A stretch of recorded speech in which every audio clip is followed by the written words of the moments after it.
Hello everyone, सभी को happy new year. I hope कि आप सभी एंजॉय कर रहे हो इस नए साल को। आज हमारा जो टॉपिक है वो भारतीय संगीत का इतिहास है। आप जानते हो, अगर यूपीटी टीजीटी का आप सिलेबस देखोगे तो उसमें एक इम्पोर्टेंट टॉपिक है भारतीय संगीत का इतिहास। उससे रिलेटेड आज हम इम्पोर्टेंट चीज़ों के बारे में बात करेंगे, स्पेशली फॉर वैदिक संगीत के बारे में।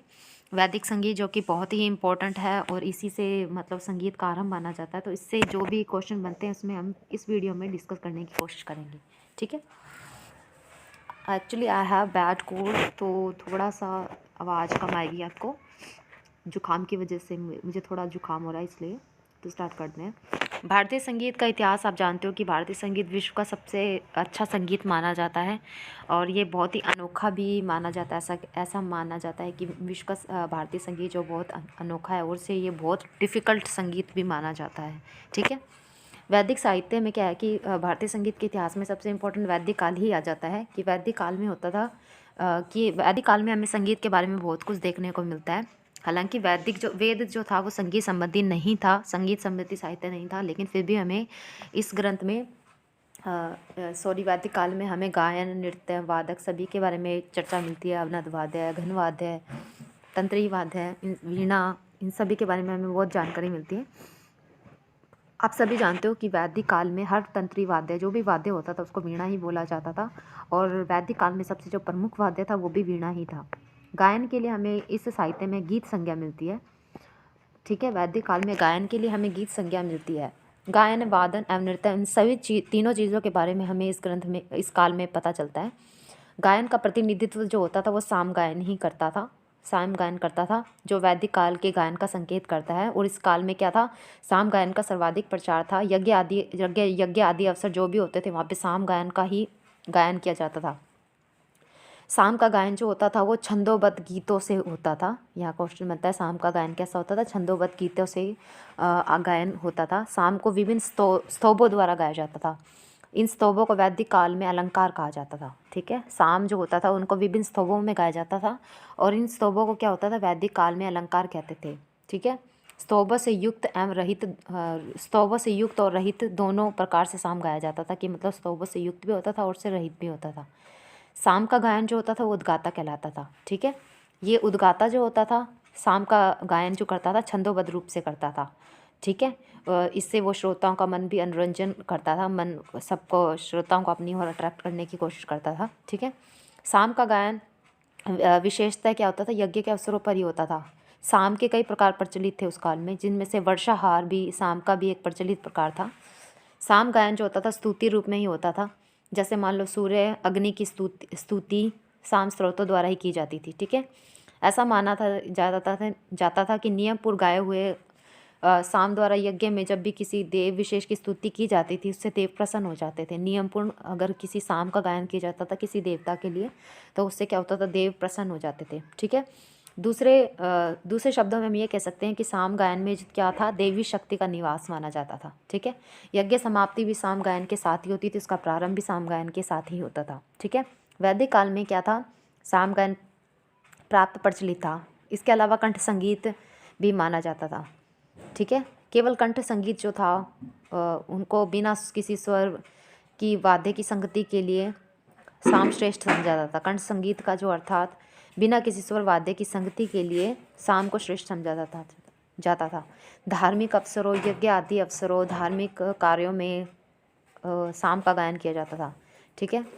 यह संगीत लौकिक गायन के अंतर्गत नहीं आता था। शाम संगीत जो था ये लौकिक गायन के अंतर्गत नहीं आता था, धार्मिक अवसरों पर ही ये गाया जाता था शाम। ठीक है। ऋग्वेद में जो होता है कि शाम की उत्पत्ति जो है वो पुरुष प्रजापति से मानी गई है। ऋग्वेद में शाम की उत्पत्ति जो होती है पुरुष प्रजापति से मानी गई है।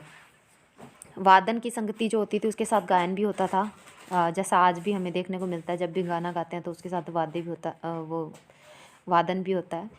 गायन के साथ स्वर एवं ताल दोनों की संगति वाले संगीत वाद्यों का होता था। तत्व वाद्य भी होते थे, अवनद वाद्यों का भी। घन का इसमें हमें नहीं मिलता, घन के बारे में नहीं मिलता। तत्व, सुशीर, अवनद, इनके बारे में हमें ज़्यादा जानकारी मिलती है। ठीक है। और सोम स्तुति के अवसर पर क्या होता था, यज्ञ गृह में बाण नामक वाद्य के साथ होता था। यज्ञ गृह में बाण जो कि 100 तारों वाला वीणा माना जाता है, उसी कहते हैं। वीणा गाथी संज्ञा उन लोगों के लिए दी गई है कि जो वैदिक साहित्य में वीणा, जो वैदिक साहित्य में वीणाओं द्वारा गायन भी करते थे उनको वीणा गाथी कहा जाता था। ठीक है, और वहाँ भी क्या था, वीणा नामक वाद्य के साथ गायन करने वाले के लिए भी वीणा गाथी संज्ञा मिलती है। ठीक है, वीणा गाथी संज्ञा मिलती है जो वीणा के साथ गायन भी क्या करते थे। ब्राह्मण और क्षत्रिय जो होते थे वो यज्ञ अवसर पर भी गायन करते थे। ऐसा होता था कि ब्राह्मण जब गा रहा है ना तो क्षत्रिय वहाँ पे नहीं होंगे, और क्षत्रिय जब गाएंगे तो वहाँ पे ब्राह्मण नहीं होंगे। ये वहाँ का ऐसा रूल था। गायक अथवा वीणा गाथी जो होते थे उत्तर मुद्रा नामक मूर्छना अथवा गायन की एक विशेष अंतराल योजना का स्वरचित गायन करते थे। उत्तर मुद्रा नामक मूर्छना जो कि हमारा षडज मानी जाती है, षडज ग्राम की मूर्छना है पहली, उसको मतलब एक तरह से सा को पकड़ के ही गायन अथवा वीणा गाथी नामक मूर्छना का आरंभ करके ही स्वरों का किया जाता था, स्टार्ट किया जाता था। गायन की विषय वस्तु पर भी वैदिक साहित्य थोड़ा सा प्रकाश डालते हैं। वैदिक साहित्य में थोड़ा सा गाने के बारे में मिलता है। ठीक है, ब्राह्मण समूह गायन वादन भी करते थे। ठीक है, प्रशस्ति गायन भी होता था। वीणा गाणगिन संज्ञा भी हमें देखने को मिलती है उसके अंतर्गत। वीणा गाणी अश्वमेध यज्ञ के दिन जब घोड़े को छोड़ा जाता तो वीणा गाणगिन गाथों का गायन करते थे। वीणा गाणगिन गाथा जो होती है ये अश्वमेध यज्ञ के दिन जब घोड़े को छोड़ा जाता था तो उसके लिए ही ये संज्ञा में मिलती है। ठीक है, इस प्रकार के गायन के अंतर्गत हमें गाथा, नारन, शंशी, वैदिक साहित्य में साम संगीत के अंतर्गत कुछ अन्य भी उल्लेख प्राप्त होते हैं जिनमें साम के गायन के अंतर्गत नहीं रखा जा सकता, लेकिन वो गाने थे, गाने माने जाते हैं। इस प्रकार के गायन के अंतर्गत था गाथा, नारन, शंशी, उक्त आदि। ये भी एक तरह से गाने थे पहले के टाइम के, वैदिक काल के, लेकिन इनको उसमें साम गान में नहीं रखा जाता। एक तरह से ये कह सकते हो लोगों के मनोरंजन के लिए होते थे गाना। एक्चुअली बहुत ठंड हो रही है ना, बोला भी नहीं जा रहा। अश्वमेध यज्ञ के दिन जब घोड़े को छोड़ा जाता था तो वीणा गणगिन गायन किया जाता था। वीणा गणगिन हमें संज्ञा मिलती है। ठीक है, वैदिक काल में संगीत की दो धाराएं प्रचलित थी। प्रथम जो थी वो साम संगीत थी, द्वितीय सामेतर थी, जिसके अंतर्गत गाथा, नारन, शंशी इत्यादि को रख सकते हैं हम। ठीक है, साम संगीत था, दूसरा था सामेतर गायन। पूर्णतः जो साम गायन जो होता था वो पूर्णतः धार्मिक होता था। धार्मिक होता है साम गायन, जो पूर्ण रूप से धार्मिक था। उसकी विषय वस्तु जो होती थी वो देव स्तुति होती थी, देव स्तुति संबंधी ऋचाएँ होती थी। जबकि सामेत्र जो संगीत था उसकी विषय वस्तु सामान्यतः प्रशस्तियाँ प्राप्त होती थी, यानी कि जन साधारण के कुछ निकट ही प्रतीत होता है। लेकिन इसको हम देशी संगीत नहीं बोल सकते, मनोरंजन का लौकिक संगीत नहीं बोल सकते कि हाँ भी गाना संगीत था, संगीत के बारे में था कि हाँ भी ऐसा कुछ संगीत सामेत्र संगीत के अंतर्गत था कि बस लोग मनोरंजन के लिए थोड़ा बहुत गा लेते थे। लौकिक संगीत हम इसको कह नहीं सकते वैसे। अब इसके अंतर्गत ना हमें क्या नाम है, कुछ ग्रंथ भी देखने को मिलते हैं, जैसे कि वाजसनेयी संहिता।